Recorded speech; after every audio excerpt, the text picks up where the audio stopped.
He should have known if a guy like him talked to a girl like her, someone would end up dead. This is the Cult Faction Podcast, episode 126, Spotlight on Tucker and Dale versus Evil. Superman.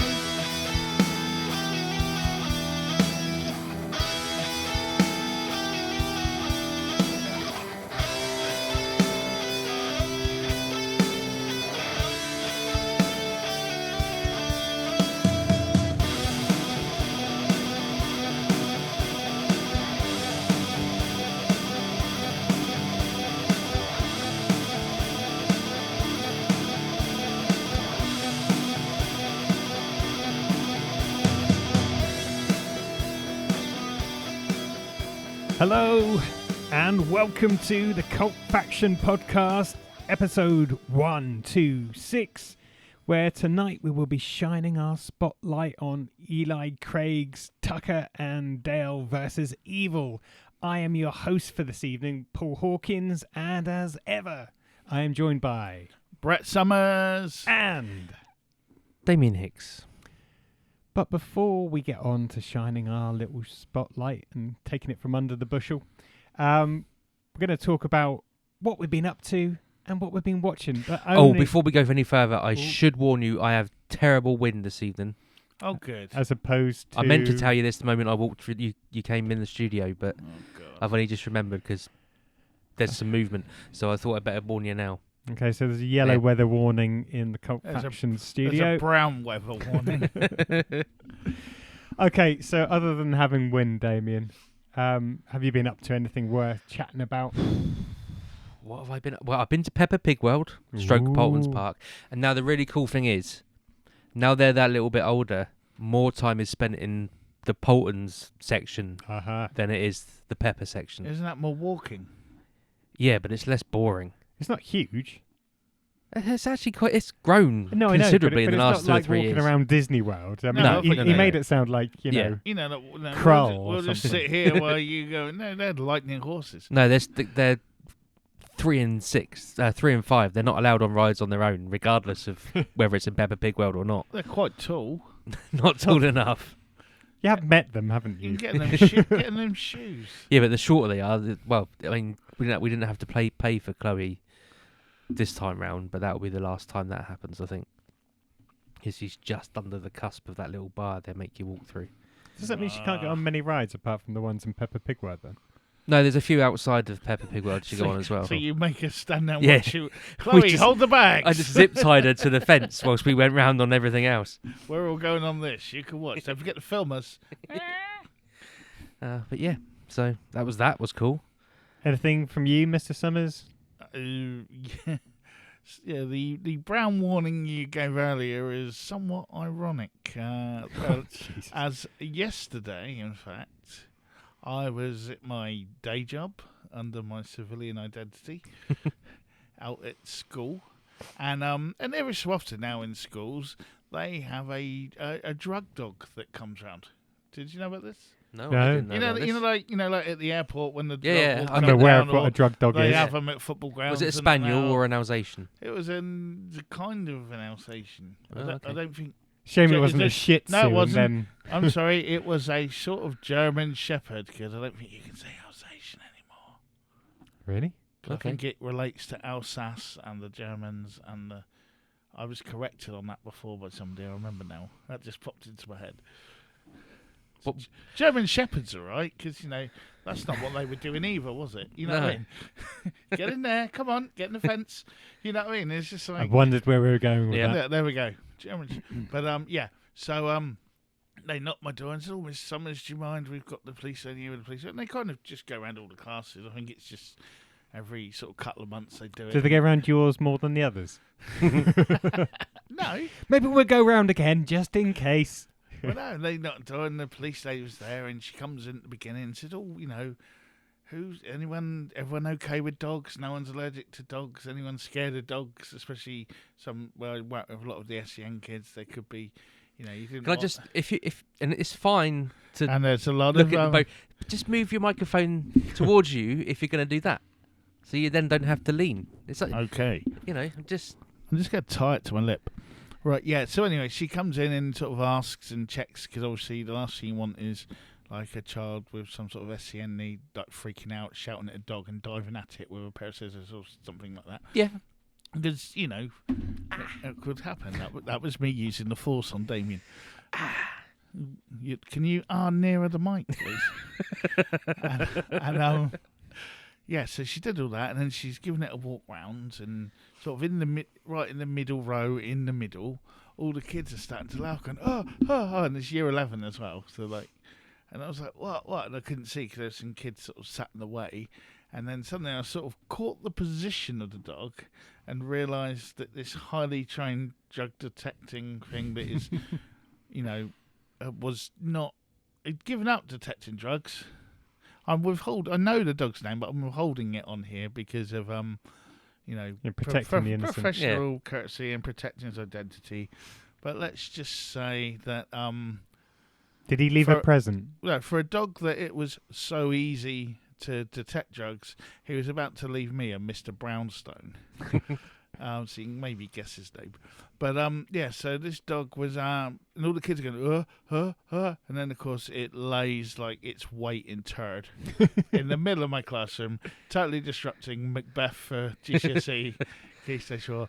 And then all the kids are the police lady is like, oh my god, I'm so sorry, it's never done this before ever.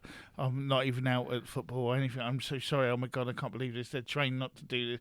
And she's like having a panic attack because the dog's just dropped like a Godzilla log or pile of Godzilla logs in the middle of my room.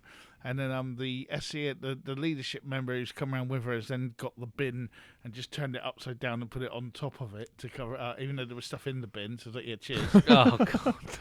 Wasn't a lot, but you know, check first. Yeah. And you know, that's why they earn the big bucks.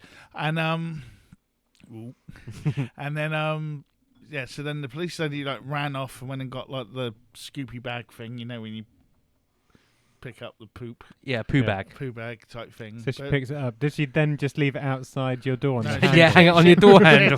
She took it and ran off it. Nice, that's what you did there. And but she's all apologising. I'm sorry, he's never done this before. The leadership guys kind of go, like, oh my god, I can't believe this happened. I've never seen this happen in a school ever. These dogs are so well trained. This just doesn't happen.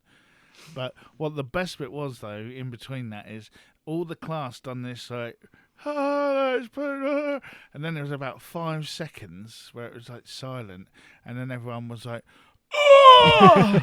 And everyone, we had to evacuate the entire classroom, shut the door until the cleaners then came in, vaxed it and cleaned it up after the poop had gone, before we were allowed back in again, because if they breathe something in, you know, like a hazardous, toxoplasmosis and whatever else it might be, you know.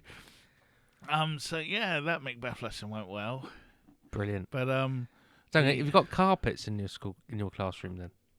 Yeah, it's not like. Well, they didn't when we were kids. It was normally we just sit on mud and rocks and bang them together. No, but I thought it'd be like a hard floor, stone floors. Well, or it's whatever like carpet tiles. You know, that sort of. I'm sure if you went along enough and you still had hair, you'd get an electric shock. Yeah, that's where all the money's going on school. It's not just iPads for kids and all that kind of stuff. And the drug. That's why Joe Wicks is pimping himself out on Asda. And so that was a bit different. When you're like, I've experienced everything there is to experience in teaching.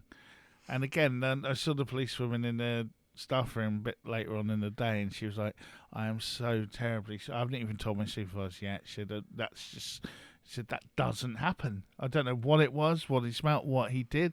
I said, we're pretty fun and cool. I said, it doesn't work for Ofsted, does it? I said, it's not a judgment. And but yeah, so that was, and now, which is even great at school, like people are coming up to me and going, oh, Mr. Summers. And I'm like, I haven't spoken to him before then. And I'm like, yeah, how can I help? Is it something about my groundbreaking teaching or something you want to learn about? And I go, is it true a dog pooed in your classroom? So that's what I am now. I'm the dog shit teacher. Brilliant. The dog whisperer.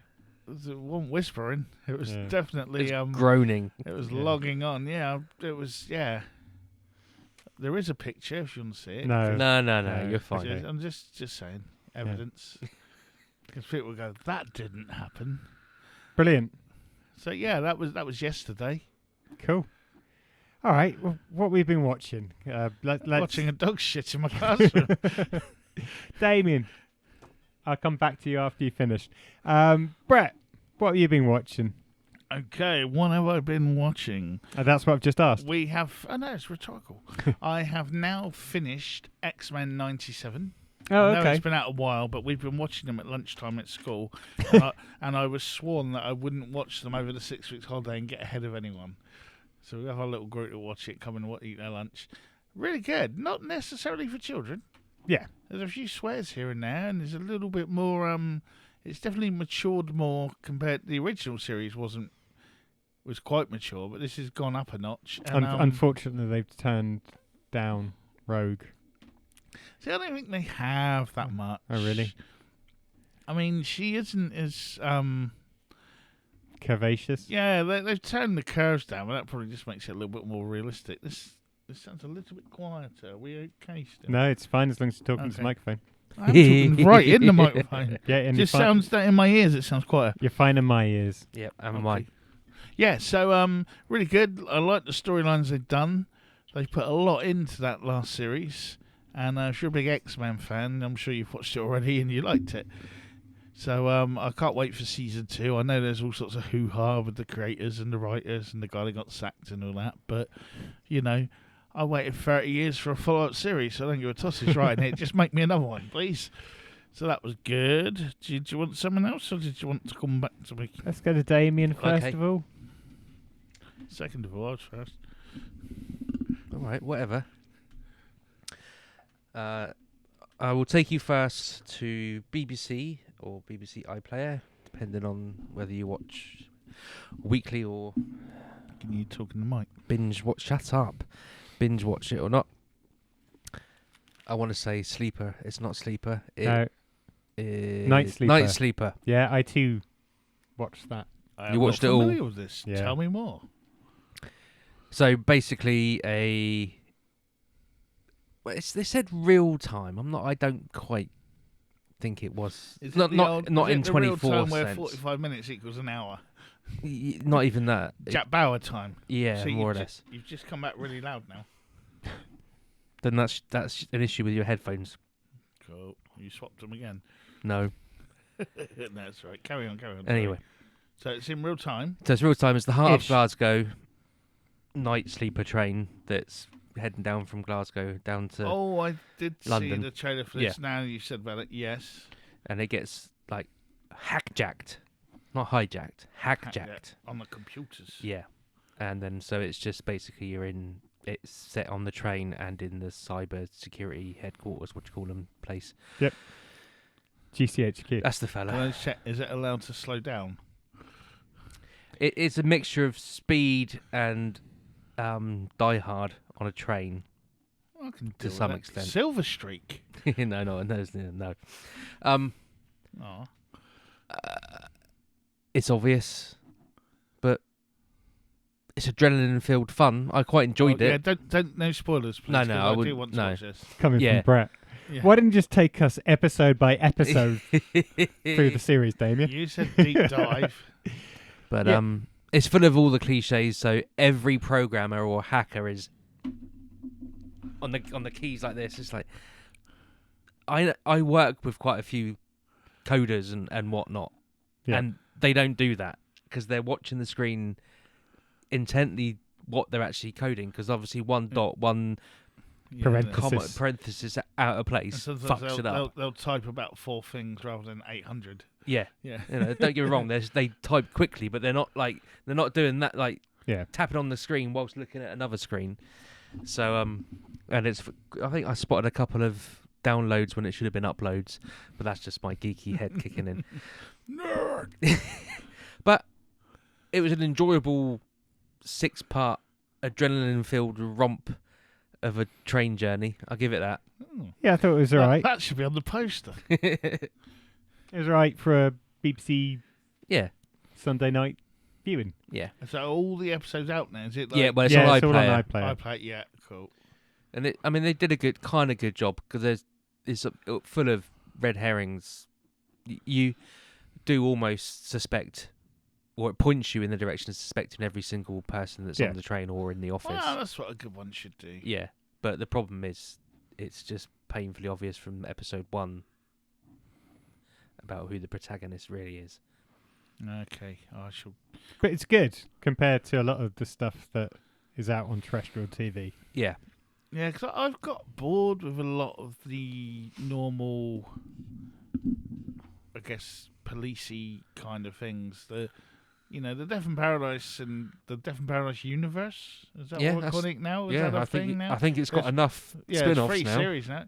That I can deal with because you rarely get it right anyway because it's so off the ball. A bit like Jonathan Creek used to be. That's what it reminds me of. There's a new one coming with David Mitchell. Oh yeah, apparently Ludwig or something. He's some sort of crazy eccentric detective, so I'll try that. And from what? Well, I've only seen one right, advert for it, and his brother's gone missing, so he's taken the role of his brother to investigate. Yeah, so it sounds. That starts tomorrow, I think. But well, I think a lot of the for you guys, it would have been out already for a couple of Yeah. days, but we're recording this before. Yeah, but a lot of the main sort of ones now just don't interest me anymore. I mean, there's an NYCPS, CDY, WD40. Oh yeah, but they're all just. I mean, But it's it's the same show. I mean, there's often a good little bit in it, but that's one episode, and you watch the next episode, and like it's got nothing to do with it, and none of it links in anyway. It's all the problem they got is they're all because it's networked. They're all throwaway episodes unless it's a 2-parter. So matey might get shot in one episode, and then in the next episode it doesn't matter, and he's back again anyway. Yeah. He isn't just like, oh, my arm's still sore or whatever. It's all throwaway stuff. And there is so if anyone can recommend a good, I didn't mind the one with matey from the Fast Show when he was a vicar. I didn't see enough of those though. Father Brown. Yeah. Oh, that's a classic. I didn't mind some that's of them. on drama right now. Some of those are good. Some of them were a bit more obvious than others, but that's afternoon drama type thing. You can just it's in the same league as Diagnosis Murder. Yeah, so, I mean, it's one of those you can watch it, but it wasn't always like the ones I saw. I can't even remember what happened now, but it wasn't always like it's the guy twiddling his moustache, like it's sort of that sort of thing. Whereas most of those other shows, it's always the guest star straight away. You know, who's the famous guest star? He did it. So if anyone can recommend a good new sort of policey kind of drama, Try the show. Night Sleeper on BBC iPlayer. Yeah, that's what I'm looking forward to doing. That's what I'm saying. I'm at a loss for a good one at the moment. In between the Paradise verse being on holiday or whatever. Okay, so if you're looking for something to watch, Long Legs. So this is available to buy. Cage Watch. Buy Hashtag and Cage rent. Watch. And this stars Maker Monroe and Sir Nick Cage. So, in the pursuit of a serial killer, an FBI agent uncovers a series of occult clues that she must solve to end his terrifying killing spree. I really enjoyed this film. It is a real mix of supernatural and occultist and crime thriller. You got Maker Monroe that plays an FBI agent, and she's got almost psychic abilities. So they play a little bit on that.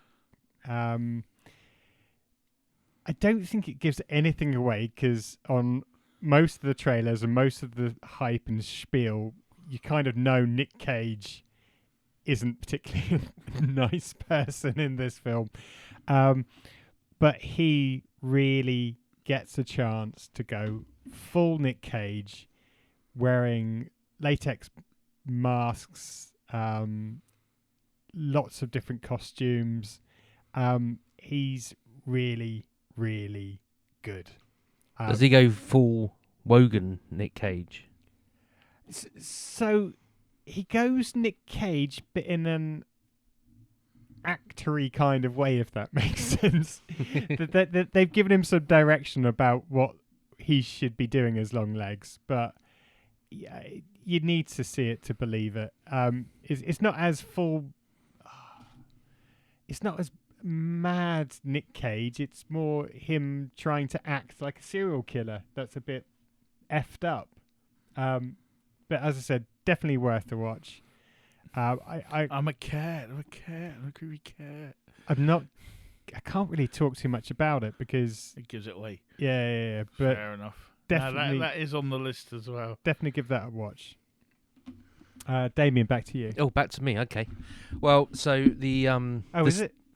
Oh, yeah. I've started go. now. I've started, so so you I'll finish. He started. The spooky season is fast approaching us, so I thought I'd get into the horror vibe. I was going to watch Longlegs, and it genuinely was it was a toss up between that and Imperatus. Both these are on both were on Amazon Prime. I think it's Tom Sizemore's last film before he had his brain aneurysm and croaked it. I'll give you the basic synopsis. It's 1930s Pennsylvania, and a weary detective, the aforementioned Tom Sizemore, is on the verge of losing faith in humanity, confronts a malevolent force within an asylum when an aged Civil War veteran insists on confessing dark secrets that threaten his family. Sounds good, doesn't it? Oh dear. Sounds, And then underneath that, on Amazon, it says a cross between The Nun and The Exorcist. Now I can tell you now, it's not. There is a nun in it because she happens to be a nurse in the psychiatric hospital, but that's it. Right. And it explores themes of possession, so that's its link to The Exorcist. I must have the runtime here. No, it's not up on screen, but I think it's about 2 hours, and I would say that is 45 minutes too long. It just meanders. Tom Sizemore was pretty decent in it. He delivers his lines. You really get his character when it says here a weary detective. He proper is a weary detective, and he's not believing a word of what this guy's telling him. And it cuts between the guy, or rather when they reveal the guy in the bed who's supposed to be giving this confession. It just looks awful. The effect, it really does look like a guy in a mask, and I think it's actually proper prosthetics, but it looks like someone's just kind of got the Mike Myers mask and tried to reverse engineer it back into Shatner. It's that bad. That is Shatner. Yeah, quite possibly. And it cuts between the psychiatric hospital and then his confession, and his confession is done via flashbacks.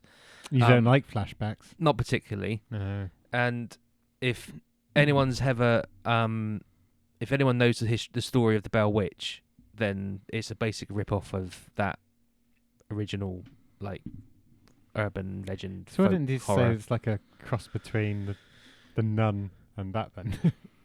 Well, but I don't think there's actually ever been a film made of the Bell. Well, there probably has been a Bell Witch film, but nothing famous. But I can't think what the Bell Witch is. It's a relative. Well, I mean, if you listen to the shit that I listen to and watch the shit that I watched, the Bell Witch is a That's not the Cult famous Faction paranormal podcast, case. people. No, it's not. That is not shit. It's basically 1800s, I think. A family built a farmstead, and their daughter became possessed, and various other things, and people would come to the house to see what's going on, and it's a long old. Yeah, I've definitely read it or something. I'm sure there's been a Bell Witch film, but not what I would say a famous Bell Witch film, if you see what I mean. So is that worth avoiding then? Yeah, Imperatus pretty much is worth avoiding. It's a really sound, good idea. It's just poorly executed and far too long. It could have been so much better. And it's a shame that was his last film. Do you think, just saying it, do you think it was, are they working with the footage they got of him? No. Sometimes it was all wrapped up because he had this. It was just sudden, wasn't it? Yeah. So he wasn't always in the. He wasn't the best of health. Shape. No, true. Was often just if I'm going out, guns blazing. Sort of. No, it's just badly directed and purely badly executed, which is a shame. Can you bring us back from this, Brett? Of course I can. When the X-Men finished, at school, they were looking for something else to watch. We Do you do any work at school? No, this is like our lunchtime thing, because right. we do an episode every second break, and we've done all like Gravity Falls. We did I can't remember some other ones. Galaxy High. We did bit of Voltron. I forgot what it's called now. There's another one where she's like a witch lady and the little kid goes to the other world, and Disney cancelled it, but it was really good. Because the girl ends up liking another girl, and then Disney were like, "We don't need another series of this," and it's a kids program, and yeah, we like that. But now we watched the first episode of The Villains of Valley View. Totally a kids program. Okay. Normal run-of-the-mill sort of kids channel sitcom, but with the spin being that this family, they're actually all supervillains. So they're trying to relocate from, I don't know, like Capital City or whatever it is, and they're all there. But the mum is Lucy Davison, Jasper Carrot's daughter. Oh, is that right?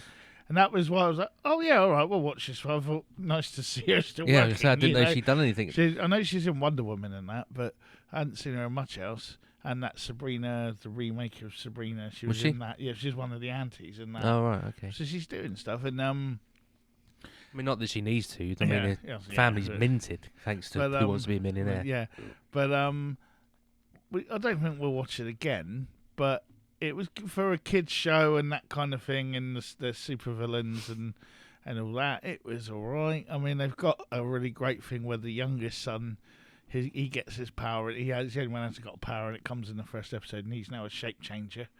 So that automatically is any writer's dream to get out of something straight away. And it's got the cliches and that. And but it's right for what it is. It's made for sort of children. It worked on that level. They've had 2 series apparently, and there is a third one being made. So it seems to be a hit on. Well, in this country, I think it's on Disney. So that makes it Disney on Nickelodeon, probably in America or whatever. Probably, yeah. But yeah, that was all right for what it was. Cool. But I've just noticed he's got like a pen and paper and everything. Yeah, he's crossing things off as he goes. I'm impressed. The one I was impressed with, and we're doing this in Year 7 at the moment, and I've made a whole scheme of work out of this. We're doing mystery.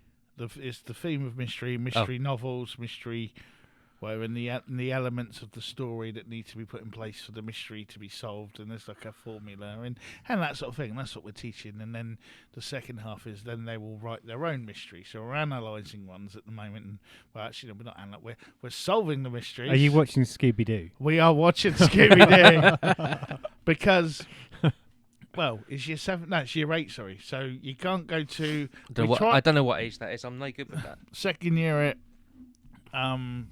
big school. 12, Okay. 13. Yeah. Okay. So we did do an episode of Death in Paradise, but some of them got bored with that. But some of them liked it and thought it was really good, so they're watching it on our plan now. So I've got them in touch with it anyway. I've done my bit and passed it on to the next generation. But so we went to Scooby-Doo Mystery Inc. or Mystery Incorporated, which was in the last 10 years. I say, so is this new Scooby-Doo This is a with new that new Scooby-Doo style of animation? Yeah, a more modern style of animation. Still got the gang. They haven't. This isn't one of the ones where they've like. There's another one where like Falmer's African American now, and Shaggy something where they've tried to tidy up. This is old school gang, but it's brilliant. There is so much in it where I'm just cracked up, and the kids haven't got a clue. There's one where there's this town, and there's like a Sorry, ghost. that's just. I'll have to interrupt you now, otherwise I'll forget. Yes. Chloe and I were watching Hey Dougie the other day, and I know they were doing something about they were travelling, and there was a convoy of trucks, and they were talking. The trucks were talking to each other. Rubber Ducky, and Good Buddy, and it's like. They didn't have to put that in there. Yeah, that's what I mean. They've done that for us, yeah. for our age group. We got a great big convoy Yeah. running through the night. Yeah, so in this one, there's one where it's like a haunted town. And then you always get like the bit before the credits that set up the mystery, and then the gang arrive. And there's also an overarching mystery, because they live in Crystal Cove, I think it's called now. I think it's up the road from Cabot Cove. Yeah. But and like Fred's dad is the mayor. Is it not far from Crystal Lake? It's probably run by there. But like in one of the first episodes, you see this family and they're on holiday and they're lost, and like, all you hear is the voices going, "Well, I don't know where it is. Can you find them out?" And it's like, "Shut up, Dad." And then this long station wagon pulls in. The guy gets out. It's clearly Chevy Chase. But someone's not really, someone doing the voice, and then the wife gets out. "Oh, Clark, what's going on?" And then then the monster comes out, and the kids are, and they get chased off, and it's all things like that. And there was another one where, I'm trying to think all the things in. Now they went to the beach, and then Pebbles and Bam Bam are at the beach, like grown up, but they know it's not acknowledged. It's just there, and I was just like, yeah, there's a lot of things and little nods to films and TV shows. There's some Twin Peaks references as well. It goes that deep in some of the bits. And I got this feeling that I've probably missed stuff, and I need to go back and watch it again, because you're trying to solve the mystery. But there's all these things in it. It's just, they're obviously like, we need to put a lot in for the parents here. And it's really cool. But the kids are liking it. They knew Scooby-Doo. We're almost getting the crimes right. We've got it most of the time, and there is normally someone under a mask, so it kind of fits the formula. But there is an overarching thing which you've got, like, so sort of, you get a little bit of a clue to each one that something's not quite right about the town, and but we don't know what yet. These teenagers disappeared like 20 years ago or something, and they're making out, well, it's an old time, but really it's not anymore. It's like. But, and they're all enjoying it. So that's not a bad series. I think it's on ITVX as well. Okay. Because what some of them done now is they're clearly going home and watching it, because their ideas are a lot better what's going on the next day. They're like, "So do you think it might have something to do with that?" It's like, yesterday they were clear. You've gone home and watched it, but, hey, they're doing something. So that's good recommendations. They're engaging. That's good recommendations for the kiddie winks. And I've got a couple more for the grown-ups in a minute. Okay, so I have been watching Trap with Josh Hartnett. So this is M. Night Shyamalan, back once again with the Shyamalan master. So a father and his teen daughter attend a pop concert, only to realise they've entered the centre of a dark and sinister event. So I think if you see the trailer, I'm not going to give it anything away. It turns out that the police know that a serial killer is going to attend this pop concert. Don't know why, but they've tracked him down and know he's going to be attending. Again, it's not giving anything away, because I knew about this before the film started. Josh Hartnett is the serial killer. So he's there with his daughter. Definitely not giving anything away. No, it's in the trailer. It's him. Okay. But it's more about being an M. Night Shyamalan film. Is he actually the serial killer? Because you're always expecting a twist or a turn. So, but that's what they're setting. I used to. Now I just expect disappointment. Well, that's what everyone's set up to believe. So, This is. I mean, in some ways, he wanted to make a film of a pop concert and a serial killer story. So there's a lot of music. There's a lot of, goings on. Sounds like just a lot of filler. It kind of feels like that a lot of the time. I'm imagining they're not going to put this on sort of up north. In this country, it's not the best market for that sort of thing at the moment. What I will say is Josh Hartnett plays a good role. He's a bit larger than life serial killer in some scenes, but no doubt he's been directed to do exactly that. There are some twists and turns. The pop star gets involved in little bits. It's one of those ones, though. What's this on? Is it on? You have to buy it, rent it. Okay. But she becomes really annoying. Don't think I will be. And you actually want Josh Hartnett to win and escape. Anyway, so there's trials, tribulations, little bits of twists and turns. It's all right.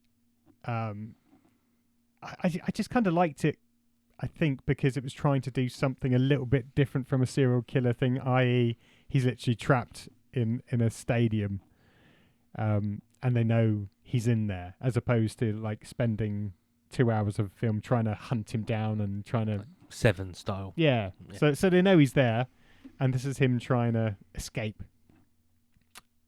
I'd wait until it comes out for free on one of the movie channels or whatever. But if you're desperate, then I'd give it a 6.5 out of 10.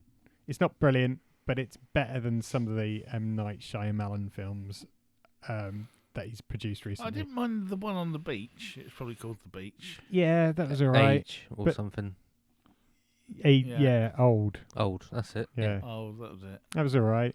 But again, I think he peaked a while ago and he's just trying to find something else. But it's just having good ideas. And there haven't been. As I said, it's a bit of a different take on the serial killer. Cool. Damien, any more from you? Yeah, and then you thought I'd learnt my lesson. Uh-oh. You know, going from possession and etc. Yeah, don't take drugs and don't take him into Brett's class next time. Yeah, I won't. Don't take dog laxative into the classroom. Stop rubbing it on my carpet. But I did the same thing. Looked at a few films on Amazon. Read the synopsis of this one and thought that sounds good. Uh-oh. Nefarious. It was That 2022. sounds familiar. 2022. I may own that. 2023. On the day of his scheduled execution, a convicted serial killer gets a psychiatric evaluation during which he claims he is a demon, and further claims that before the time is over, the psychiatrist will commit 3 murders of his own. And then it's basically a to and fro between a psychiatrist and a bloke in prison, supposedly possessed. It's billed as a horror. It's not. It's a thriller, if anything. It stars Sean Patrick Flannery, Jordan Belfi, and Tom... I mean, I should have known, because none of these names rang a bell. Yeah. I mind the fact you gave it a chance. And again, it's still longer than an hour and a half, and it should have been shorter. Don't bother. Okay. Just don't. It's to be fair, in its defence, the guy playing the psycho, if you like, starts off acting really well, but it's like he's got bored by the midpoint of the film, and he's like, oh, fucking hell. Maybe they showed him some of the film. I don't know. It's like it's almost like, oh god, the director's asking me to do this again. Do you know what I mean? It's like, yeah, all right, I can't be bothered anymore. I'm just going to phone it in. So he starts, and that's what hooked me in, because I thought he's actually doing a good job at the start, doing that kind of crazy, almost not. I can't think. It reminded me of someone at the time, but I can't think who it reminded me of now. But almost the kind of Joker-esque character, and sort of talks to someone, then talks to himself in the same, without even pausing, and you get. And he was very good at doing that kind of almost switch between being a normal person and a psycho very quickly. But towards later on in the film, it's like, oh no, I've got to do psycho bit, haven't I? Yeah, psycho. So yeah, don't bother. Okay. It was a shame, because again, it could have been good. Back to you, Brett. Okay, right. You got 2 more things, yeah? Yeah, 2 more things, and then a couple of recommendations. Right, go for it. Right. You sound really enthusiastic. Just Well, do I it. just never know what's coming out of your watch list. One of the better things I've watched in the last week, Disney Plus have released the first 2 episodes of Agatha All Along, the latest installment of the MCU. I've had differing views on this. So yeah, it'd be interesting to see what you thought. I thought it was really clever, and after I watched I think it's by the end of the first episode, if you go back and watch it again, it's completely different, and that doesn't happen a lot anymore. People try to pull that off, but it's one of those, once you realise what's going on, you kind of, I don't want to ruin it. You can ruin it for me. I'm never going to watch it. Oh, you should do it. It's good. No, well. Yeah, don't ruin it, because No. I will watch it. Yeah, so 2 episodes so far so good. Okay. There's a lot of weird. It basically just follows on from WandaVision and quirkiness as well. Cool. There's bits where one character talks and it all gets. It's almost like it's been censored out, and we don't know if that's what. It's a lot of perception in this. So you're seeing what she's seeing and experiencing what she is, but sometimes what she's seeing and what it's isn't what it is, and things like that. So it's all a bit kind of. You got to be switched on a bit, I think, to watch this. And that's when I went back and watched the first one again. You suddenly like, oh. Yeah, I might wait for them all to drop. Might be worth it, rather than keep trying to remember. So Agatha All Along on Disney Plus, very very good so far. And my other favourite thing now on Netflix, The Queen of Villains, which is the new. I think it's going to be a 5-part series. It is the biography of the Japanese lady wrestler Dump Matsumoto, who was There's one a of theme the to this podcast, isn't who there? was one of the most like hated evil women wrestlers in Japanese wrestling history. And I'd heard of her as a wrestler, but I didn't know much about her story. And when you watch, I've done the first 2 episodes of that. And she is the most polite, nice person at Wrestling Cat, and like she isn't passing the auditions because she's too nice and she's too light and like hitting and make sure you mean it and all that. So I'm still intrigued how she will end up becoming how she becomes, and it's like very biographical, but it plays the wrestling the right way for me because it's clear that there's the predetermined element of it, but you're seeing her training and what they go, especially in Japan, what they go through. And there's a bit where one of the older wrestlers doesn't like the new girl who's coming in, and they sort of pick on her. And in the match, they like tell her something, and then they do something different to her, and like hurt her and stuff like that. And that does happen. And it is like they are hurt, and you do see that rather than. It's all fake and we're all friends, which was a bit kind of what the Young Rock kind of was like. It kind of showed that it hurt, but everyone got along and it was all a lovely thing. Whereas this is a bit more, you're getting the politics and the bitchiness and the evilness, and you get her life story and what an arsehole her dad was. But she did say later on she learnt to wrestle then because she wanted to be strong enough to beat and kill her dad. But I don't know if that was in character or if that was not, but it was like, yeah. But no, it's really good. Even if you didn't like wrestling, you'll get pulled into the sort of story. It's just, that's what she's doing. It is a wrestling thing because that's what she did, but she could have been a footballer or could have been something else. It's that sort of story. And you see it. So I do recommend that. Cool. And the other things that have just come out this week that to keep an eye out for, we've had a teaser for the new Marvel Thunderbolts movie with an asterisk, which is really cool. And they've done the poster. Do you remember that Sons of Anarchy poster where it's all sort of grey and everyone's like leaning on each other and they're sort of all in rows and someone's got something? They've basically done a homage to that, but I don't think anyone knows that it's Sons of Anarchy. You know what I mean? And it clearly is. That's come out. There was something else I really wanted to draw people's attention to. But I've got too many things open. Well, whilst you're doing that, the last thing I watched. Oh yeah. Season 2 of Sherwood. Oh, right. Yeah. Sherwood? Don't get yourself excited. It's got nothing to do with Robin Hood. It's the crime one, is it? Crime thing with, not Neil Morrissey. He's been behaving badly. The other Morrissey. Forgot his name now. David Morrissey, yeah.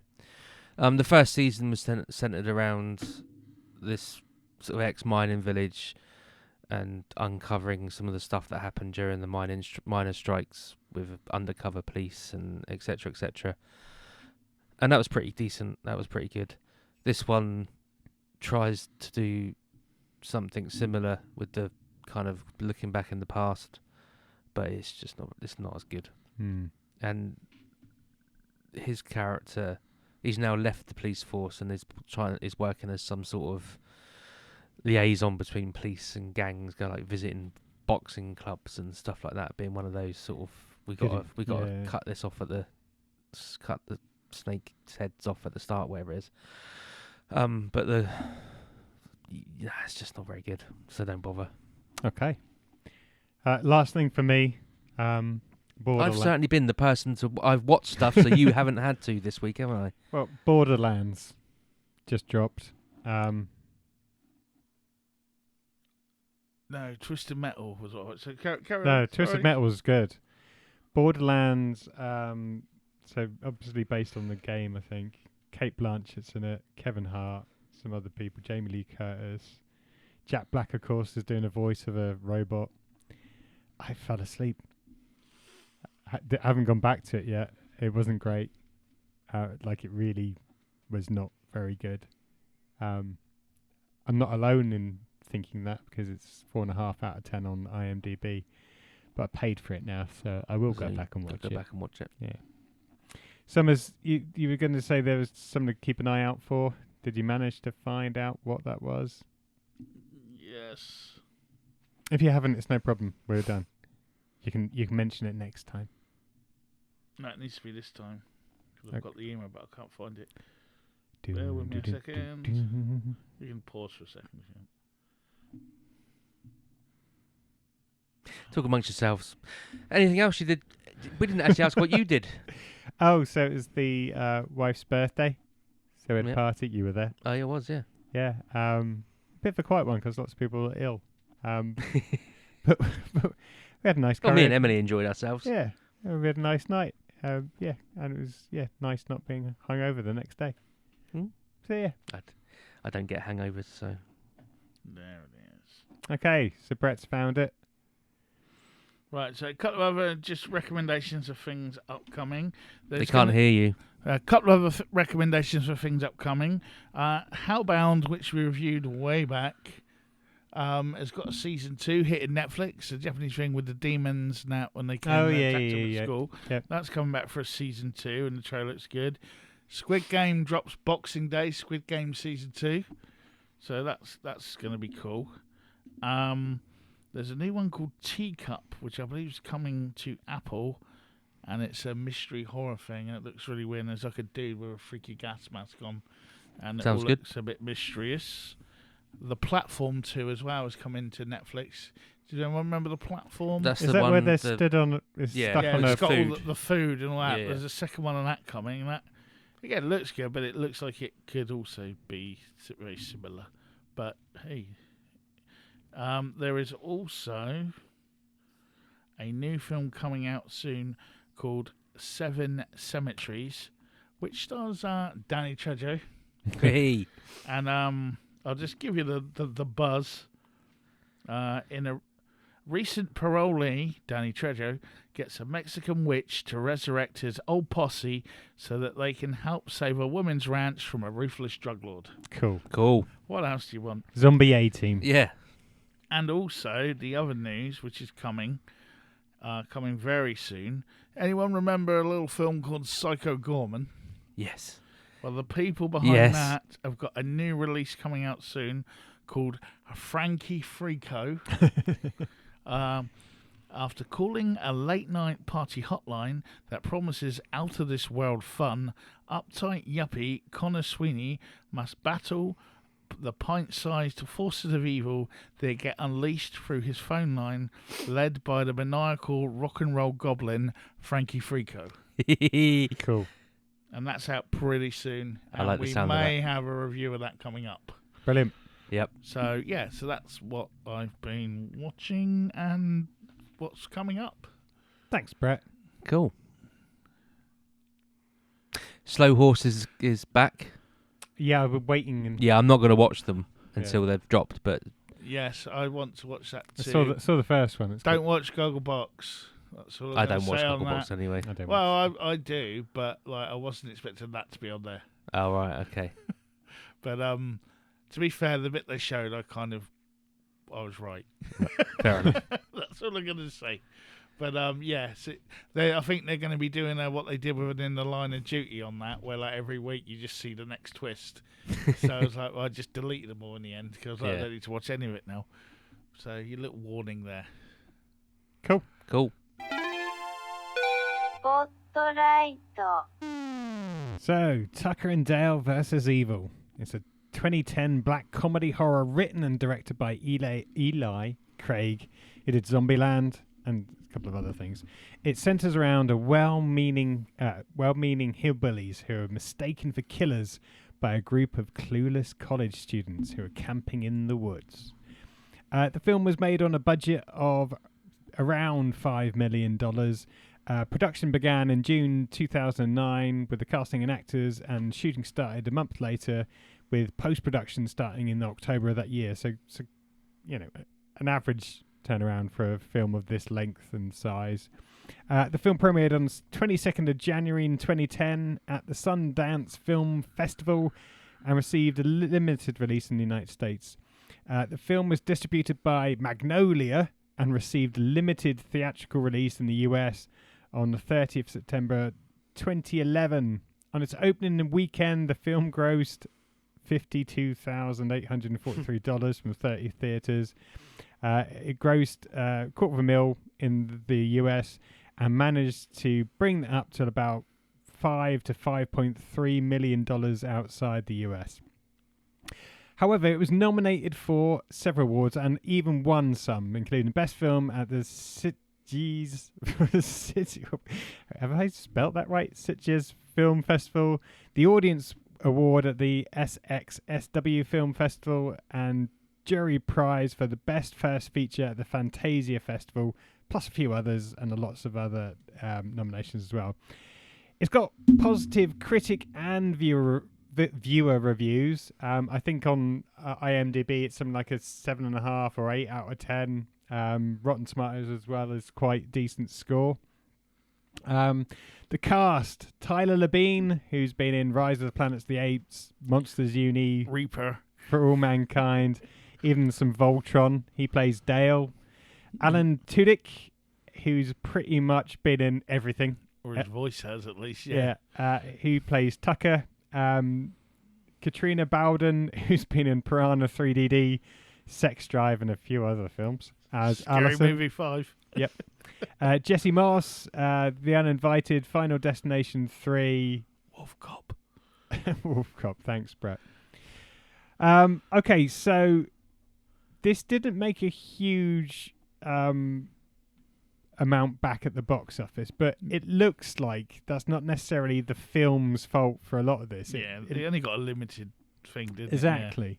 So, bit of a shame there because, as I said, it got a load of great critic reviews and viewers all seemed to like it. But hey, that's showbiz.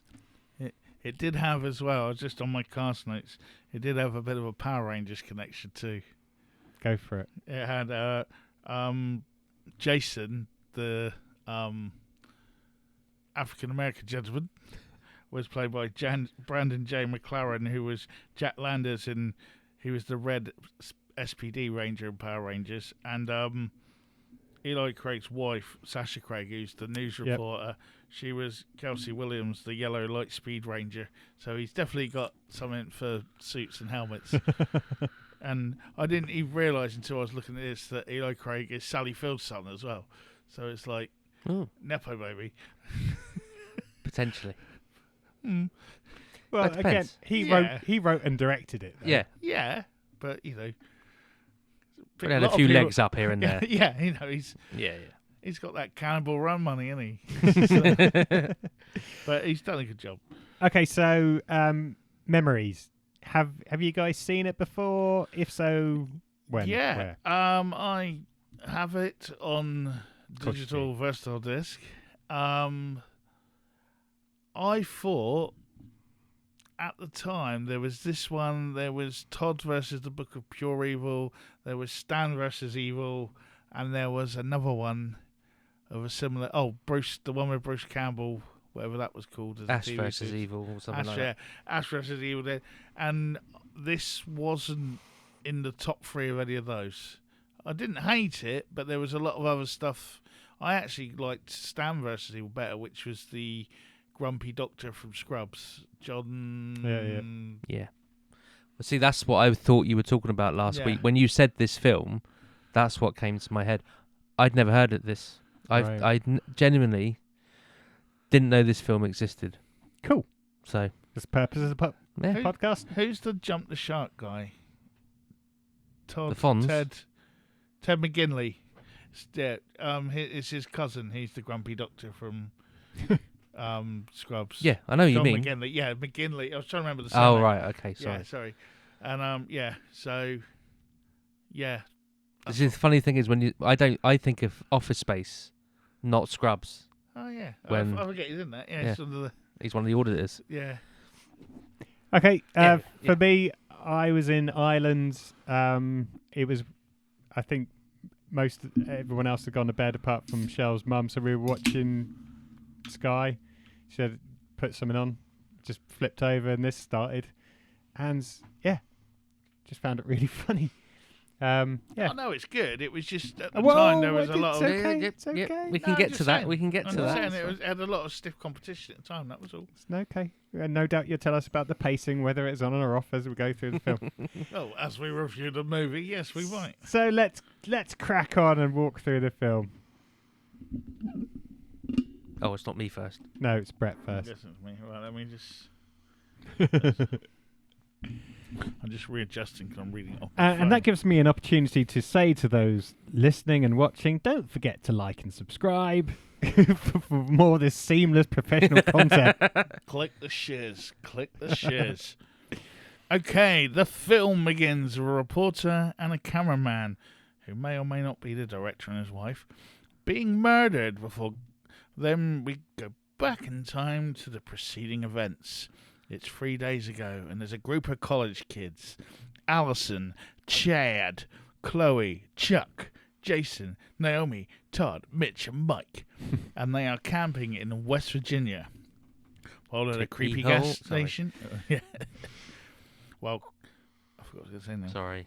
While at a creepy gas station. While at a creepy gas station, they encounter Tucker and Dale, two well-meaning hillbillies who have just bought a vacation home of their dreams, a rundown lakefront cabin deep in the woods.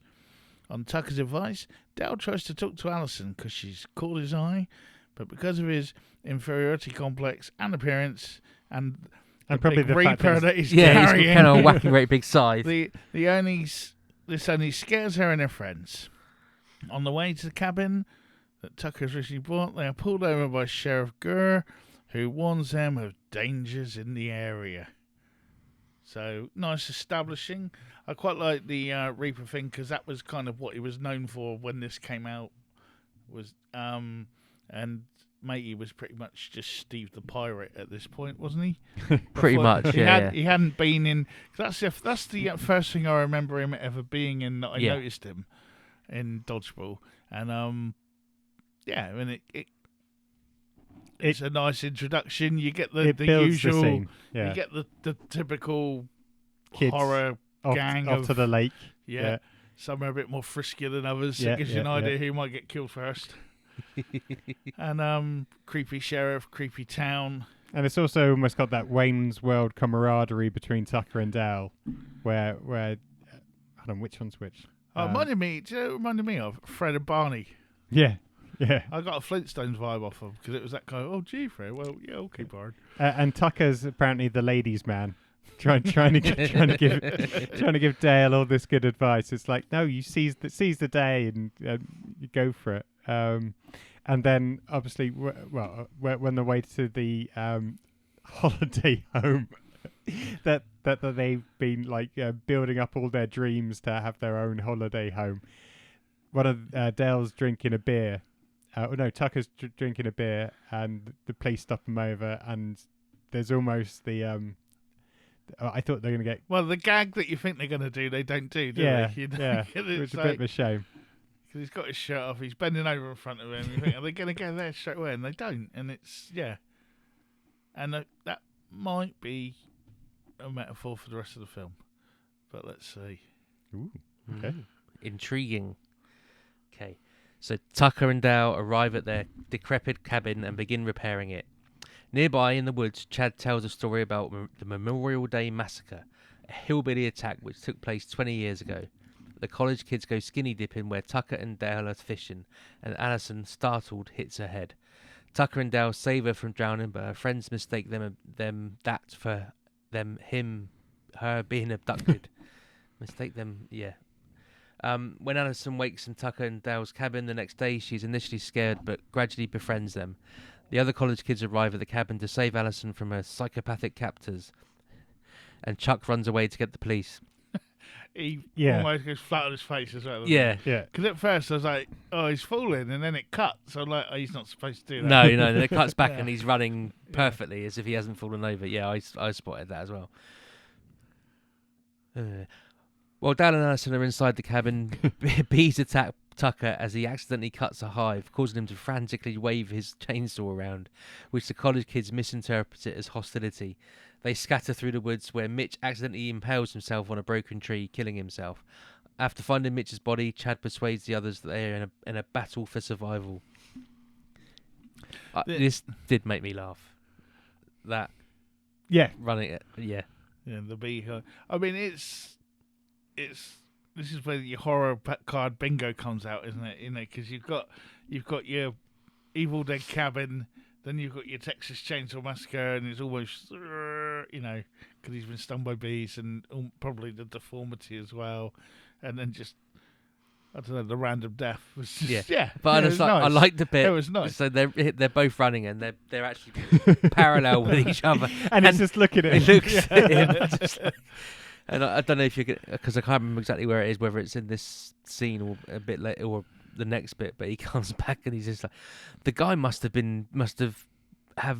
be allergic to bees or something because he was running like his life depended on it. There's almost a bit like Final Destination as well, the way the kids, college kids are getting. I think a couple of them are in Final Destination. One of them is. And on the this is where I can say on the DVD, there's a thingy where you can watch it and it's recut. But it's from their point of view. So it's almost like Tucker and Dale are the creepy because you don't see the other bits. Oh yeah. So it's like, hey, let's go to the lake. Who's that over there? What's going on? And it's a nice touch. But I'll remember not to say that in the notes section after we've given our thoughts about this. I was just going to say. Do you want to talk about the fact that there was a South Korean remake titled Handsome Guys? That's later on. I've got that written down. I watched it. Great. You said deep cut. There we go. Anyway. So Allison's friend follow Tucker and Dale back to their cabin and see Allison helping out with the construction of an outhouse. But they assume he's making her dig her own grave. They all attack, but Todd runs at them and accidentally impales himself on his own spear when attacking Dale. And Mike falls into a wood chopper while lunging for Tucker, who bent down to pick up some more wood. Allison's accidentally knocked unconscious by Dale's shovel during the attack, and he takes her inside. The other kids assume the hillbillies killed the two when they see Tucker trying to save Mike from the wood chipper.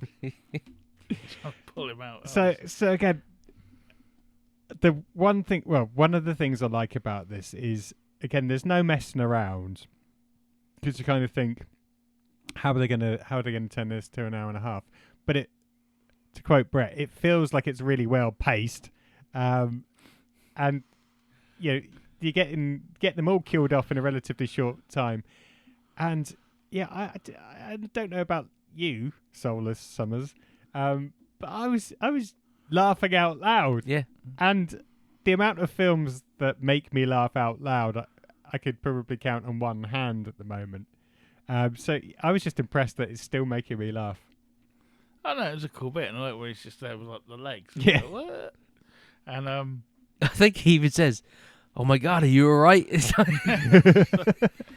He's heavy for half a body. And what was I going to say? Yeah, no, it works well. Again, we get a better idea of the characters as well. We're getting to see like who are the braver ones, who are the more sensible ones. Because I still like the fact with the other guy that ran away, where they're like, why don't you just go and get the sheriff? He's like, yeah, okay, I will. Yeah. And it's just like, where normally like the car doesn't start or no one wants to go. And the other guy, And the girl were like, yeah, let's just go. And they're like, yeah, okay. Yeah. Like, I mean, they obviously they come back later on, but like, rather than, no, we should stay here or split up or, do the Scooby Gang thing. If you two go that way and we'll go this way. It's like, no, stop that. I'm going to get the police and we're off. Screw this, let's go. You take on the hillbillies if you want. It just adds something to it. And then you just get the opposite side of Tucker and Dale just bumbling through everything, not really even sure what's going on. Yeah, trying to do up their holiday home. He jumped straight in the wood chipper. Why would he do that? And it's just, Oh, it's me, isn't it? So, Tucker and Dale think the college kids are part of some sort of weird suicide pact and are contacting the police, and that contacting the police, will make them murder suspects. Chuck arrives back with Sheriff Gurr, who expresses doubt over Tucker and Dale's suicide pact theory.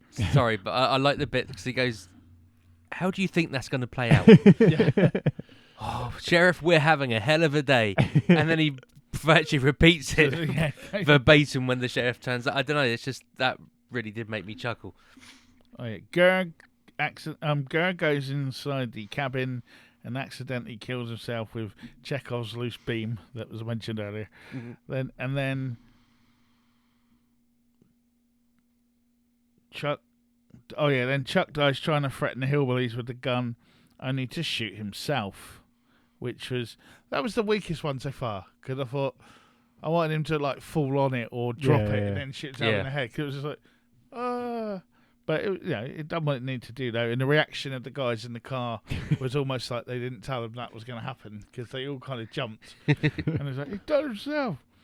And then Chad reappears and attempts to shoot Tucker and Dale in a sort of heroic way at this point, but only manages to capture Tucker, who was retrieving Dale's pet, Jangers the dog, whom he ties up, and then he ties him upside down to a tree. Chad then tortures Tucker and cuts off two of his fingers, sending them, his bowling fingers in fact, sending them with a message to Dale in an attempt to draw him out. So the sheriff's death, and I don't know why, was the one that made me laugh out loud to the point where I was struggling to breathe. And I don't know, because I don't think it's anywhere near as funny or as impactful as the guy just diving headfirst into the wood chipper. It's almost like he just tries to carry on with his job, though. I think it's the way he's stumbling around. It's just, I don't know, it just really made me chuckle. This is a bit, to me, it almost went like Laurel and Hardy, kind of. Well, it's a pure slapstick. Slapstick kind of, what's it called when everything keeps going wrong? Those sort of comedies. Farce. Like a farcical, slapstick kind of, I'd like to have seen, there's not many, I did check on DVD, I'd just like to see the outtakes or something. We were talking about earlier about Cannonball Run. Yeah. There must have been a lot more on the cutting room floor for this, where they're just arsing around. But, poor old sheriff. I was expecting a bit more from him. But that was that. And again, for Tucker and Dale, they're trying to, make out and explain exactly what's going on. But before they get a chance and, try and bring the sheriff on side, he's dead. Yeah. So they're more and more in the shite. Oh, I was just going to say as well, at the beginning, you get lured in as well with the typical kind of genre thing, like with the skinny dipping. So I was just looking back through my notes, and she's at the top taking, before she hits her head, it's like, I'm going to shimmy out of this little top, and it's kind of like, who directed this kind of thing, and then what the stuff you'd expect, and then she falls and knocks herself out, which was nice, and that kind of flow carries on the through, entire film draws on every single slasher film cliche, and what purposely, obviously. Oh yeah, definitely. Because you're expecting the sheriff to be dodgy in some way. Yeah, it's like I genuinely, because I hadn't seen this, so I genuinely thought he was going to go into the cabin and explain how they can get away with it, or that sort of first thing. Time I watched it, I thought he was actually a bad one. Yeah, and he was involved in the first killings. Yeah, because there's that sort of. I don't think this is giving anything up. Well, there's nothing to give away, but you get the impression we're literally going through the whole story. Yeah, no, but I'm just saying, before we get to that bit, because it's never really. Or maybe I missed it, but it's almost like they're in the serial killer's house, aren't they? It's got to be, yeah. Yeah, but it's never. Yeah, you never find out who it is. Yeah. All the killings on the wall. There's ribs hanging. There's fingers and bones. And the only thing they take notice of is there's like free hot dogs that's or it. something, some sort of coupon for Yeah. a discount at a hot dog store. So, and it's right. So whoever the killer was at some point before, this was where he was from, the 120 years ago or whatever it is. And that's never even mentioned again, is it? It's just like for that bit as they look round, and you're waiting for that to come back as well. But yeah, sorry, carry on. Okay. Dale leaves to rescue Tucker while Chad and Naomi return to the cabin to save Alison. When Alison tries to explain the situation, they accuse her of having Stockholm Syndrome. Tucker and Dale return, and Alison attempts to lead a calm discussion. Chad says his grandmother told him that his father was killed in the Memorial Day massacre, and his mother was the lone survivor. Jason and Chloe break in to retrieve Alison, and a fire breaks out. Tucker, Dale, and Alison escape. Naomi, Chloe, and Jason die, and Chad, who is now insane and scarred, vows revenge. After crashing their truck, an injured Tucker tells Dale that Chad has taken Alison to an old sawmill. Yeah. So again, a lot happens. Just a bit where they come in, just as as Alison's trying to like bring calm to the situation, and then all hell breaks loose, and they all just start dying. I mean, I don't know. It's got to be a homage to Derek in Bad Taste. Bad Taste. Was it? Yeah, I think it's Bad Taste. Or was it Brain Dead? Brain Dead. Well, I'm a Derek, and Dereks don't run. Yeah. But yeah. Cool. At the sawmill, Chad ties Alison to a log, Bond style, and sets it to convey into the saw. Dale arrives and rescues Alison, and the two barricade themselves inside an upstairs office where they discover news clippings revealing Chad's father to be one of the hillbillies responsible for the massacre 20 years ago, and not one of the victims. Chad becomes enraged, but Dale throws a box of chamomile tea at Chad, giving him an asthma attack. Chad convulses and falls out of a window to his apparent death. So yeah, we get the little twist that Chad is actually the son of the original serial killer.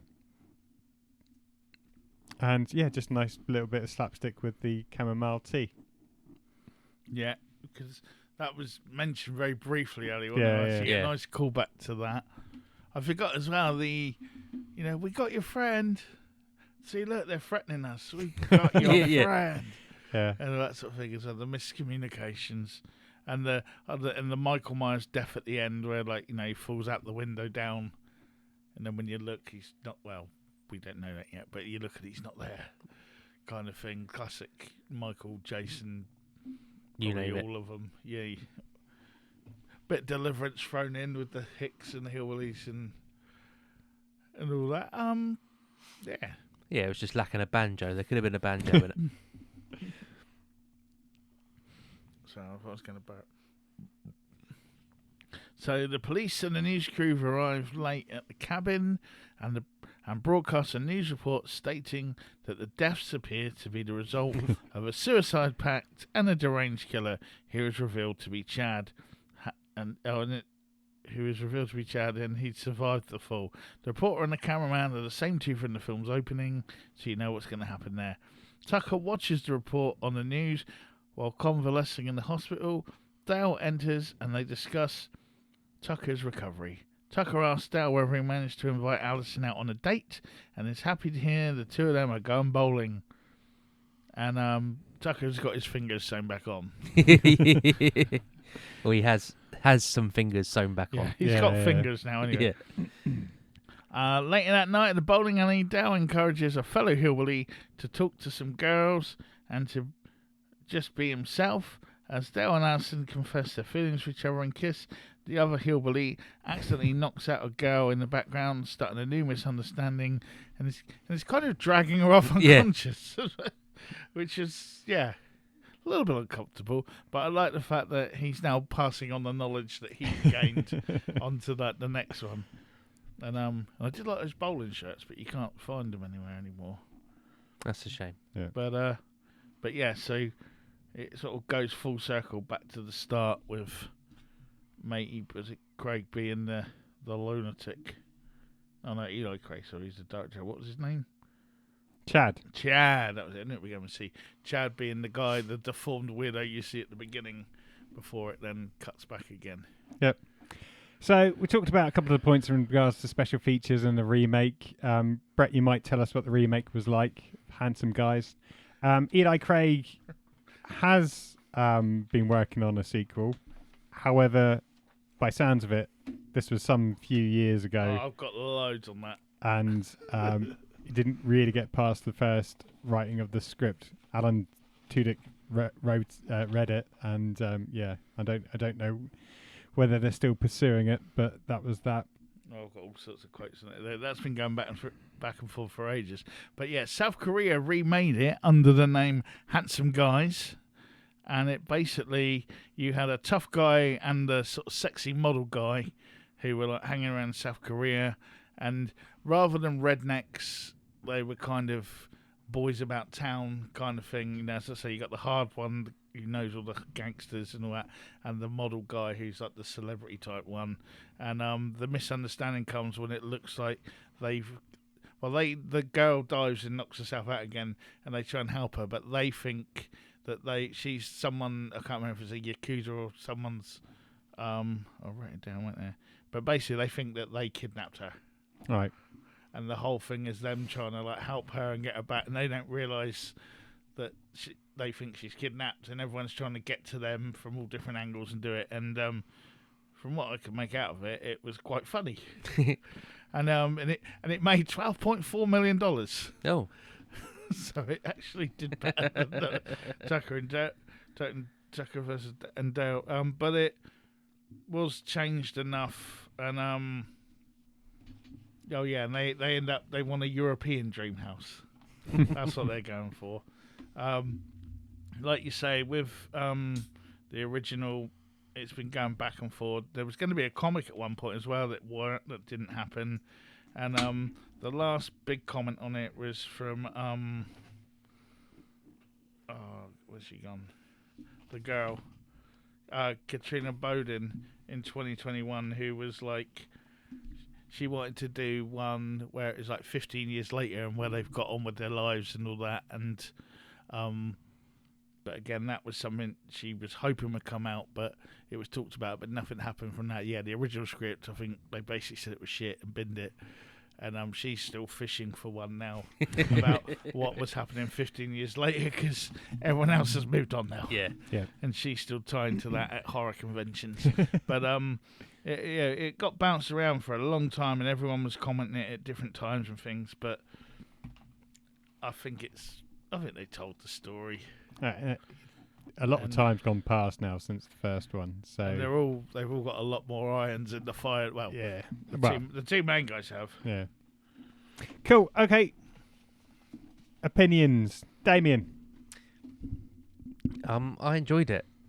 So as I said, I hadn't seen this before, and I literally came to it cold. So not only had I not seen it before, I didn't like look it up or read anything about it. And I thoroughly enjoyed it. There were bits where we touched on. I was expecting that didn't happen. I thought, was there going to be a I was expecting a twist at the end about the massacre again, but something different to what was mentioned. Yeah, I enjoyed it. I think I probably wouldn't have enjoyed it as much if it'd been casted differently. I think Alan Tudyk brought a lot of humour and warmth to that character that I think would have been missed, because you can see a lot of Resident Alien in the performance, if that makes sense. Yeah. And he's not one of those guys that is the same throughout. In all of his roles. So you could almost say that was a bit like it's the kind of side eye and the way he delivers the lines in this. I think anyone else, it just wouldn't have been as funny or as warm. So he carries the film most definitely. I mean, it's a screwball comedy, so what I'm gonna say sounds like I'm reviewing a highbrow, high concept horror, and it's not meant to be any of them. But and I know it's also part of the point of the film, but some of the characters are a little bit flat, and the guy's progression from high school jock to deranged killer, you don't really see any of it. He's literally, I know he's a bit mental to begin with because he's trying to coerce whatever her name is, Alison, into sleeping with him, but he goes mental very, very quickly. There's no slow demise into insanity, which just as in his genes, it's coming out. Yeah, maybe that's the point of it. But was it his dad's house? Probably was his dad's house. Yeah, exactly. Maybe just being there was enough to trigger his insanity. But that aside, that doesn't really necessarily detract. It's because you don't get that in any sort of slasher film, really. But I think because of the performance of the two main guys, everyone else almost is about, I don't know, 5 steps behind them in their performance. Some people are upstaged by the dog. Yeah. So exactly.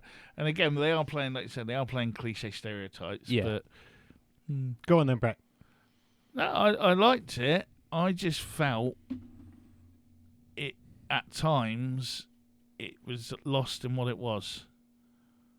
I think sometimes like we all got the funny homage kind of Scream-like thing now, where it was going through all the picking the genre apart and doing the stereotypes and all that.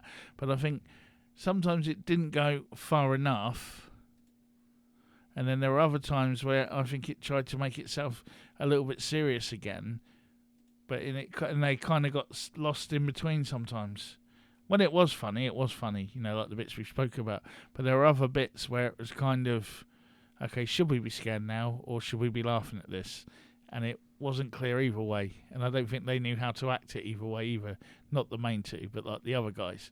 Like, oh my God, they are trying to get it. And they would be playing it properly straight rather than in a cheesy way. Or, I don't know. And I think it lost its vision a bit in that way. And it maybe needed just sort of tidying up around the edges, and that just sort of, I'm not saying hammer it home so it's all obvious and it goes into sort of scary movie territory, but just that sort of, if we're going to know. I think that was its kind of saving grace, because I don't like any of the scary movies. No, that's what I'm saying, but I think it didn't need to go that far, but I don't think, sometimes it was nudging and winking at us, kind of like in a Scream way, and other times it was just kind of, it was just left out there, and it's kind of like, well, are we laughing at this bit, or are we upset that this is happening, or, and then it go back to Tucker and Dale again, and then you get the mood back again, and I don't know. I think it uneven to me at times. When it was good, but I think there were bits where it was a bit, like you say, matey going mad. The odd sort of bits where, like, you go there, we'll go there, and stuff like that, and just even the odd bits where, like, they just sat talking. It just, I don't know, it didn't have the punch wasn't always there. Yeah, I get what you're saying, because I think the comedy, the funny scenes lifted it out of that. Yeah, that makes when sense. It's funny, it is funny. Yeah. But there are other bits, like, well, is this all sort of nod, nudge, wink, you know what's going on here, really, let's play along, because sometimes it wasn't, officer, this is happening, okay, I'm going to go in the house. Once he goes in the house, we go back into the slapstick bit again, and it's almost like, I don't know, it just felt uneven. It wasn't always, what's the word, it didn't maintain the tone same switch. Tone. Yes, there you go. See, I didn't have a big deal or big issue with that. I just enjoyed it for what it was. It was a bit of a farce, deliberately so. I liked, the way that Dale and Tucker and Dale. I like their Tucker relationship. And I could kind of that was good. I could kind of seen it been done in the 80s with like a Chevy Chase or something like that. The way that they had their chemistry is what I mean. You know how they all played. They were a each great other. double act. Yeah. No, and I just thought they managed to cram in a load for an hour and 28 or whatever it was. And it didn't take itself too seriously, but it still managed to have those almost poignant moments where, you know, the Dale and Tucker are chatting and he's trying to big him up and bring back his confidence. And you knew. I let you catch more frogs than me. That's not true. You were better than me, and you let me lick them all. And you always knew he was going to get the girl. But as I said, I think that's just.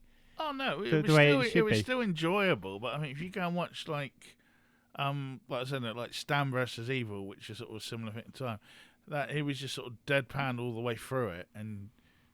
But I think they're different thing, but because that was the one I thought it was. You were talking about, and I have seen that, and you're right. That is more deadpan, but then that's him. That's Tim, Tom, whatever his name is, whatever it is. Yeah, the auditor from Office Space.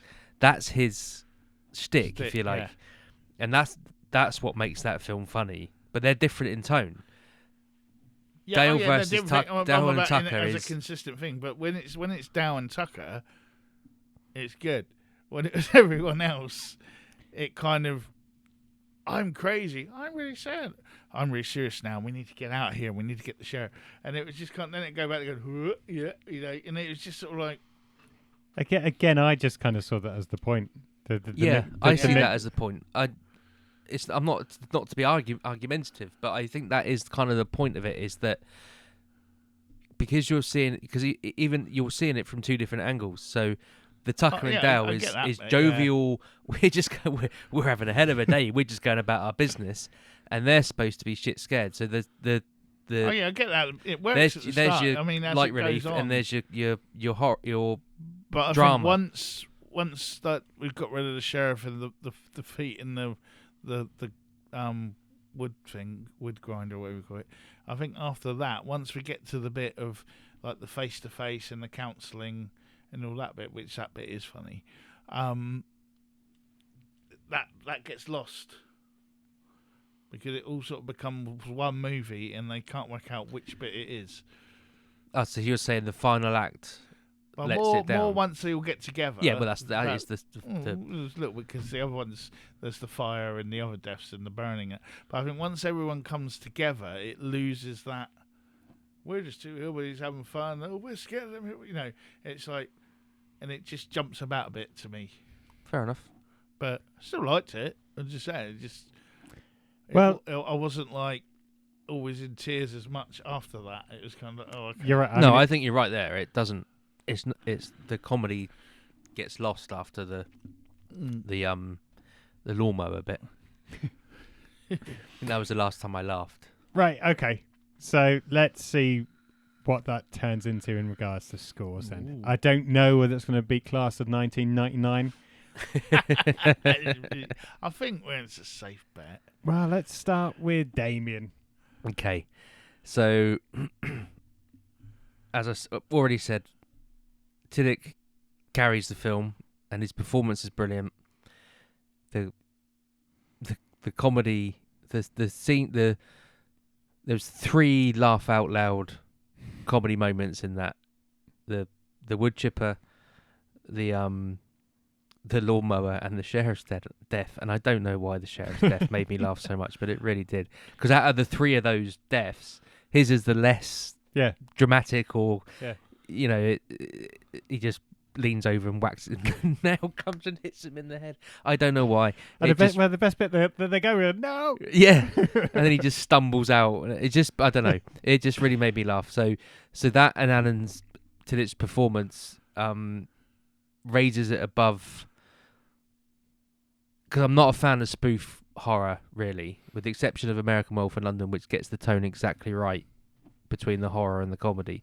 I don't particularly like I mean, I can't stand the scary movie films. I can't stand the scary movie stuff, and you know, any of that sort of horror comedy just doesn't work for me, with the exception of maybe Carry On Screaming. So that was awful. Yeah. Well, they couldn't get most of the cast didn't want to do it, did they? Anyway, Christopher Lee's got to beat him up. So on those 2 points alone, if it hadn't been for that, it would be about a 5. But I'm going for a 7, a flat 7. Because it's it not. looked like you were I toying nearly with a 7.5. I was toying with a 7.5, but just purely for the fact that because of the type of film it is, it's not gonna. It's never going to be a 10 out of 10. No, it's never going to be a. Yeah. It's no House. Well, so I've just contradicted myself because that's a horror comedy, but again, they get the tone right in that. Yeah. So yeah, I'm going for a 7. Cool, Mr. Summers. Okay, I pretty much I actually one of my favourite bits was on the simpler one of when he's just trying to impress her and he's like, Tucker and I were just I like that bit and stuff like that. Yeah, it had the little moments are often the best moments, and those two I wish we saw more of it. I'd like to see it again. I'd like to have seen like a nice sort of even a DVD extra where there's like an hour of just them two goofing off and just chucking shit on there to see. But I actually think about it now, I don't think they have the people around them that could contain that if they were ad-libbing. Yeah. Because, Yeah. Two of those guys at that point were famous for being Power Rangers, and that's not the stretchiest of like abilities. No disrespect to any of those guys, and most of them were just from looking at their careers were just sort of Toronto actors who've been in every American series ever at one point and died. I actually wrote on my notes, it's the best Sam Raimi film without Sam Raimi. Yeah, makes sense. Fair play.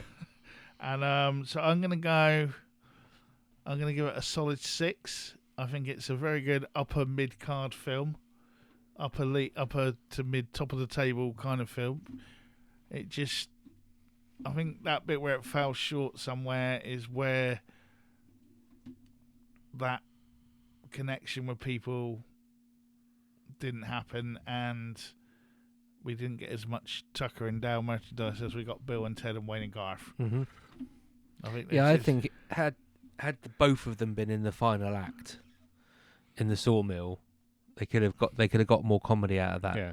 I know it's supposed to be his story at this point of saving the girl, but Tucker, Dale, which one of around it is, should have managed to drag himself to the sawmill and just, even if he doesn't save the day exactly, he makes an attempt, some sort of screwball. Even Clark's thinking about failed attempt. Like he's just crawling along to get there, and as matey comes around Trips that door, he trips over him. Yeah. You saved me, Dale. I was like, no problem, Tucker. And he's like, doesn't even realise he's done it, type thing.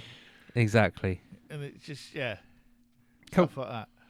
Okay, I'm going to give it 7.5 out of 10. Something that can make me laugh out loud nowadays, deserves high praise. And I just, got swept away, lost myself in it for an hour and a half.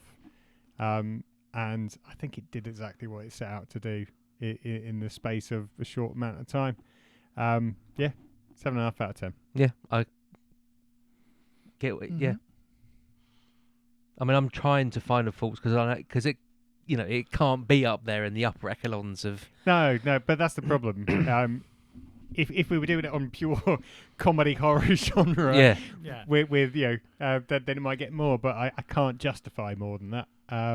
But 7.5 out of 10. I would gladly watch it again, and gladly invite everyone to watch it who hasn't watched it. So I think they missed the trick of just doing. They should have earnested it. So you then had like Tucker and Dale go to Disneyland. Tucker and Dale. Well, unfortunately, it didn't make any money at the box office, did it? Yeah. So, those sort of things. And I think that would have. I mean, we got 3 Howard and Kumar films. Yeah, true. Cool. Do we know where that puts it on the leaderboard? Yeah, I'm just checking. Ooh. It's quite a way down, so give me a moment. Got to find it again now, because now I've hit sort. So that makes it come in at number 22 on 20.5. So it's joint 21st then technically. with Kroll. Oh, really? Yeah. And I thought we slated that at the time. Maybe it's just because it seemed a lot better when I was a kid. Yeah. yeah, I think there was a lot of disappointment on that Yeah. on Kroll night, and it's just above Ghost Story on 20, so it's 20.5 equal. I thought we liked Ghost Story. We did. I think And we this is like it. Tucker and Dale. Yeah. Yeah, that's true. These are respectable scores. Yeah. We've done quite a lot of films now as well. So, when I say it's in the 21, that's out of.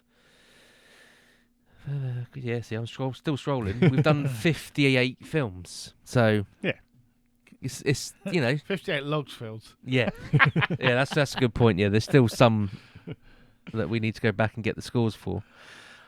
But yeah, so it's Cool. mid-range. It's not. It's wiped its face, as they say in the antiques world. No, fair enough. Oh, the one question I did have, though, about the whole film, what was the evil? Yeah.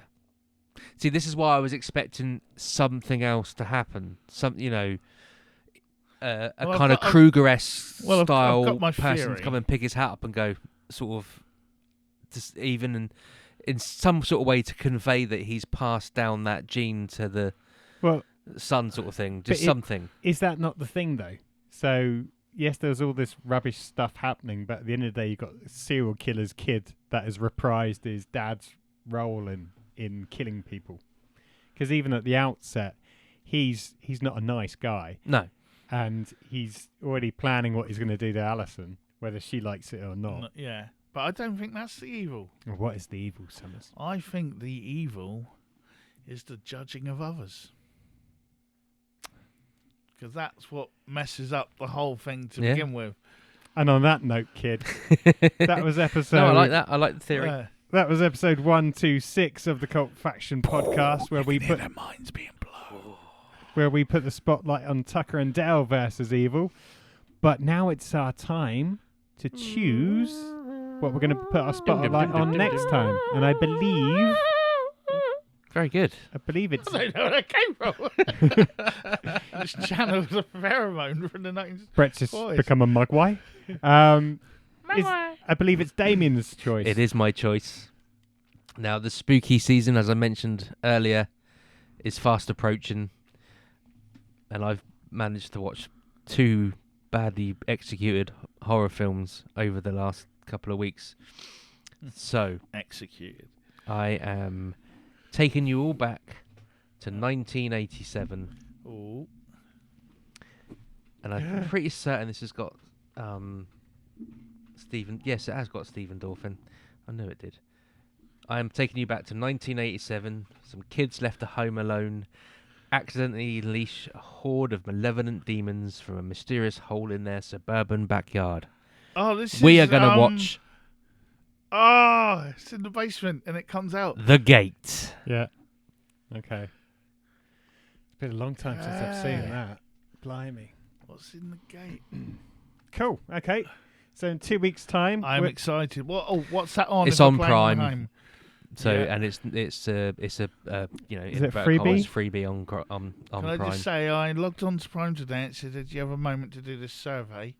And I was like, okay. And it went, how do you find the interface on Really? Prime? And it was like 1 to 5 thing. And I was like, bad. What about this? Bad. What about this? Bad. What about this? Bad. And thank you for taking the time to update your views. You're a valid customer. I was surprised you could actually find where to... Yeah. Yeah. There was nothing to click. It was just like, I was like, oh, someone's listening. Yeah, there's all these hidden stuff out there that you're not letting me see. So yeah, it's all deep dived in there. Cool. Okay, so 2 weeks' time. 2 weeks' time, The The Gate. Gate.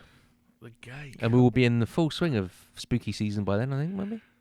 Yeah, we must be. Yeah, well, I'm already getting there, to be Yeah, honest. me too. There's already some spider flick that's available to rent, which, yeah, looks quite good. Spider flick. Yeah. Yeah, I was thinking of Spider-Man for some reason. So some evil spider that starts growing big and starts terrorizing a US apartment block, which I can't remember what it's called now. Mm. But yeah, I'm going to maybe watch that if I can pluck up courage. Okay, so before we say goodbye, it's time to start the shutdown proceedings. So obviously we have a mothership where we have news, reviews, sometimes competitions. We do. It's in full flow again at the moment. So where can people go to see all of this content, Summers? Cultfaction.com. We're obviously on all the different podcasts. The socials. And socials. Yeah. Thanks for watching our YouTube subscribers. Yes. Don't forget to like and subscribe. You're growing slowly. As one of the kids at school said today, he said, on my Fortnite channel, I've got 12.5k viewers now. How many are on yours? I was like, about that. I was like, ow. Yeah. As always, you can leave a comment or do any of those on the socials or YouTube. Or if you want to contact us in the old-fashioned way, you can email us, Damien, at cultfactionpodcast@mail.com. Yeah. There we go. So, last thing to say is I've been your host for this evening, Paul Hawkins, joined by Brett Summers and I. Or is it I, Paul, and Brett and I? me, myself, and Irene. And Oh, Damien Hicks. thank you, Damien. That's quite alright. That's you. That's me. Yeah. Thanks for listening. Thanks for watching. See you next time. Check you later. Y'all come back now, you hear?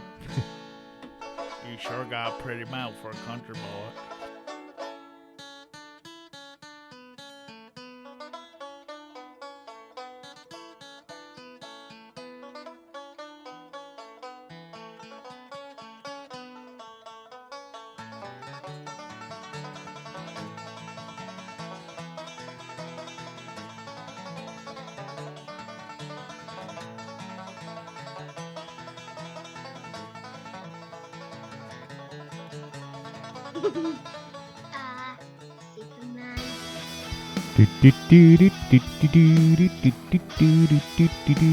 Hot. Bickety boom. Just sharing the pain.